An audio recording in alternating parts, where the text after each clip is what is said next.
Hello, welcome to Tales Under the Cat Tree. My name is Dileepu Jayawardena, better known as Dupes. In this podcast, we'll explore the wonderful worlds created by words on paper, from technology and the future to fiction and other realms. If you want to get to know me and find out who I am, you can listen to episode number 1, where I attempt to put you to sleep with all the gory details. Please remember that all my writing is available on my Substack at tales.dupes.ca, including the articles that make up this episode. If you enjoy this or any of my writing, please do subscribe to either this podcast or the Substack, where I hope to bring you articles, stories, and interviews regularly. Welcome to episode number 8 for the week of June 22nd, 2025. So far on Tales Under the Cat Tree, we've explored quite a number of diverse topics. In episode 2 and 3, we looked at the impact of AI in software development. In episode 4, we took you driving through hazards in Chile and Sri Lanka. In episode 5, we looked at the impact of AI in fiction, which I revisited with actual fiction in last week's episode on A Very Finnish Midsummer. In episode 6, we took a look at entrepreneurship and my migrant story. This week, I'd like to come back to entrepreneurship. Building teams, ideas, and organizations is near and dear to me. There is something that draws me to these tasks like a worker ant to sugar. Over the years, I've met with both success and failure. I've read books, blogs, and listened to podcasts. I've talked to mentors who have reached those elusive 10x exits to those who have failed far worse than I have. Over the years, though, I've realized 2 things. The first, I have created my own mental models around how I believe things should be done. This, I believe, is absolutely normal. We all do this. These are what people call their playbooks, what they bring to any work they do, especially at the executive level. When we get hired at companies, our calling cards are our past success and our playbooks. The second thing that I've learned is that my mental models, or these playbooks, are, pardon my language, pure shit. My mental models continually get challenged, and if I am being honest with myself rather than believing my own hype, each of my mental models and playbooks have a large number of flaws. I do want to explore more about these models, playbooks, and flaws as I see them, and hopefully even discuss them with friends and mentors on this podcast, or in articles in the near future. Today, though, I will take you through 2 pieces I wrote around entrepreneurship and the journey of entrepreneurship. The first I called 3 Reasons Never to Take My Advice, and the second is called Only Stupid People Start Companies, or What I Learned Climbing Mountains. We all look for advice. This is a universal truth. Governments have special advisors. Cabinets are considered the advisors for the prime ministers and presidents of the world. Business leaders set up advisory councils to guide and recommend future actions. We go to churches and pray for some sign from the heavens to tell us what to do, and read patterns and tea leaves for the same reasons. Today, through every form of media, from books and Substack newsletters to Medium blogs, YouTube videos and Twitch live streams, we are bombarded with advice. Everyone around us, from our manager and our partner to a random YouTuber, obviously knows what we should do better. According to Custom Marketing Insights, the global self-improvement market is a ridiculous size of some $40+ billion. And according to them, if you believe it, it's set to grow to some $90 billion by 2033. That's a lot of zeros. Everyone is willing to give us advice on how we should be better at work, life, and everything in between.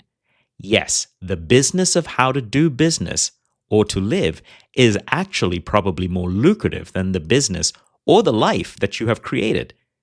It is far easier to run courses, for example, on how to create a good game than to actually create a good game. And as I'm recently finding out, how to write good fiction. I'm going to buck that trend. I'm going to tell you to not listen to my advice, ever. And I will give you 3 reasons why you shouldn't. They may be universal reasons, but that's up to you. This is just my story. What you take from it is up to you. The first reason why you should never take my advice is that I cannot see inside your head. One of the challenges of human communication is that we are all trapped inside our own heads, Inside, as David Eagleman puts it, our own 3-pound universe.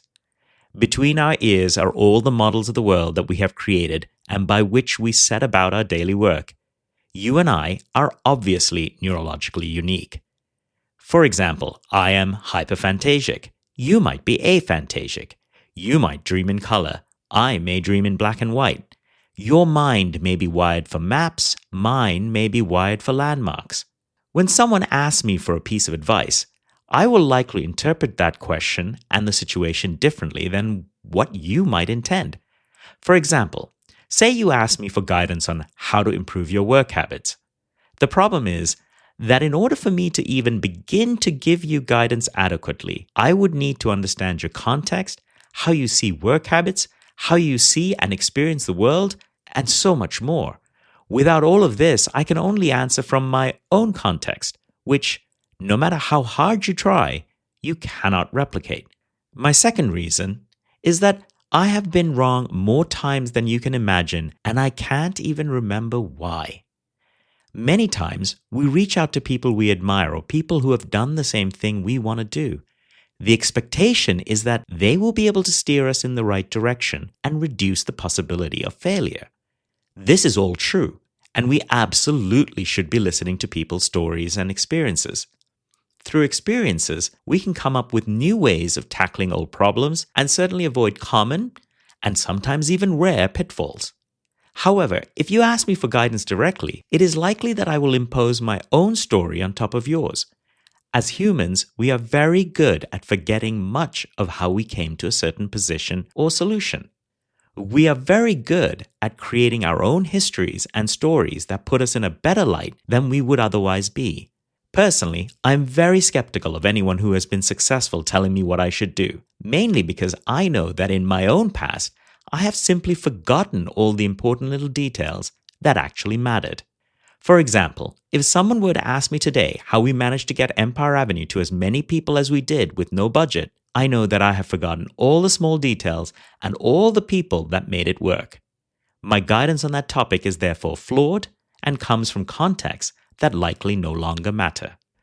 My last reason for you to disregard my advice is that you do not know the motivations behind that advice. We all have an agenda. Sometimes that agenda is as clear as day.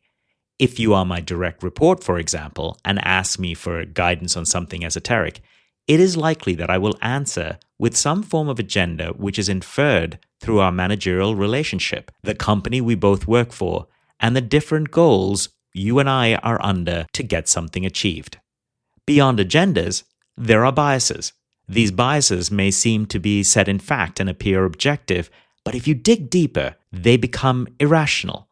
My guidance might be colored by biases such as affinity, attribution, confirmation, blind spots, overconfidence, underconfidence, different fallacies, and way more than I can list.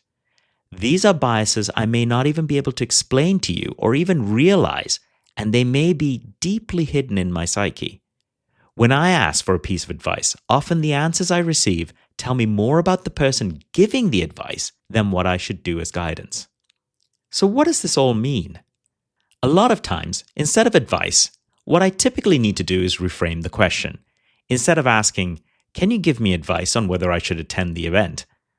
I have often reframed that to, "Can you tell me what I might be able to bring to this event?" This allows me to think about how those answers might change my future participation. Instead of asking, "Can you give me advice on how to deal with person X?" I have instead asked, "What do you see in person X in this kind of situation?" Often, that has given me new insight that has helped me work with someone to try and discover new solutions. Recently, I had need for what I thought was advice, and I reached out to a large group of my mentors that I am lucky to have. True to form, many of those who mentor me do not give me advice. In fact, to a person they said, "If you are asking me these questions, you already have the answers." A couple of folks proceeded to engage me as I often tell people to do with me. They questioned me and worked with me to solve my specific problems. In other words, they offered less guidance and more creative solutions by working together.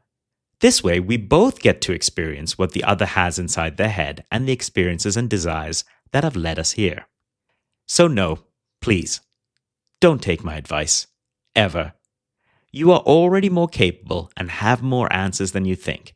Instead, approach me on how we can work together to discover better, more innovative answers than the shallow advice that fits in this or any other hypocritical listicle. Of course, it's easy to assume that everything I just talked about is also advice, even if that advice is to, never take my advice. I hope you do see that I do understand the irony. I think my concern is that we often follow what people give as guidance without trying to understand the deeper meaning of that guidance. Up next, I will explore what I learned climbing mountains and how that relates to how I think about running teams and creating companies. I originally wrote much of this back in 2017 after I had attended a panel in Kingston, Ontario, Canada, where the so-called advice by some people ran completely counter to pretty much everything that I talk about in this episode. Your own mileage, of course, may vary. I started climbing mountains as a hobby in my mid-20s. When my mother heard, she said, "Only stupid people climb mountains. You will die." When it comes to my career, I would consider myself lucky. I've created and continue to create companies and products with extremely smart people. I've raised investments, I've failed and fallen down more times than I can count, but never so badly that I couldn't get back up. When it comes to exits from any of my ventures, I've not had the luck of that elusive, amazing exit, the once-in-a-lifetime summit, as it were. At least not yet. Regardless, I would not want to be doing anything else with my life than working with bright people and helping take ideas to fruition in the hope of making an impact. There is some correlation between entrepreneurs and extreme sports. After all, we thrive in situations where decisions need to be made with only the information at hand, and sometimes those decisions can be life-altering. Climbing mountains, especially at high altitudes, let's say greater than 3,500 meters, is certainly no different. Let me share some of what I have realized are the similarities between climbing, for me, and being an entrepreneur. For sure, my mother probably still thinks all this is stupid, but I'm okay with that. The beginning is always fun, exciting, and a dream. The excitement of planning your venture, whether it is scaling a mountain or solving a problem, is fun. The problems and issues lie all ahead of you, and the only thing you imagine at this point is standing at the top, flag planted firmly on the ground. I've heard from many entrepreneurs that they are careful how much they want to reveal about their ideas to others, especially at this planning stage. I cannot disagree more. In business, just like mountain climbing, success does not happen alone. You need to talk to people and network. In talking to people, they will tell you, sometimes randomly, the very thing that will make you successful. Luck isn't about getting a fantastic opportunity. Luck is about being introduced to the person who gives you that fantastic opportunity. I'm not saying go shout it out to everyone if you aren't comfortable, but your execution is far more precious than your idea. Frankly, few businesses or climbing treks ever get beyond a dream. I have dreamt and seriously planned tackling far more summits than I have actually ever started. The second thing I've learned is that you need to build a team for the ages. You should never climb alone. Without your teammates, you are hardly likely to summit. Even those who climb Mount Everest by themselves have a team at base camp. We lionize the great CEOs only to realize that without their talented teams and networks, they would have had no chance of success. Your job isn't to build the product. Your job is to build the great team to visualize, support, and build that great product or to take you up that mountain. On a mountain alone against the wilderness, you will surely find yourself in trouble. Maybe not the first time, but certainly at some point.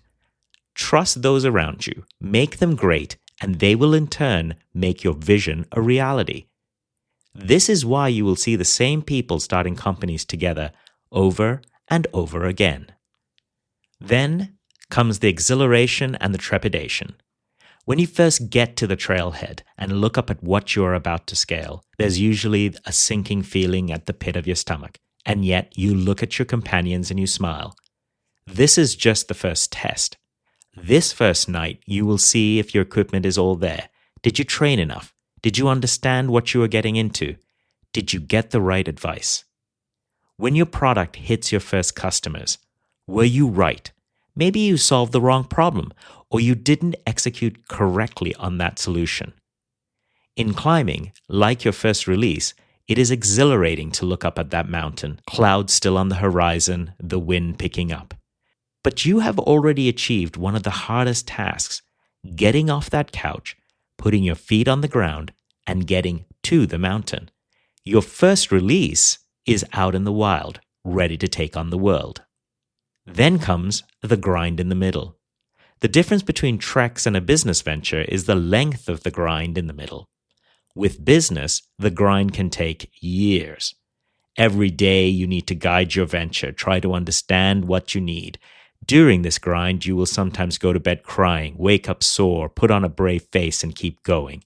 You will pivot, find new paths around obstacles, but you will continue. You will do all this because you have built an amazing team who will sustain you, who will support you, and who will carry you when you cannot go on. They will give you confidence when you have none and make you smile when you have nothing left in the tank.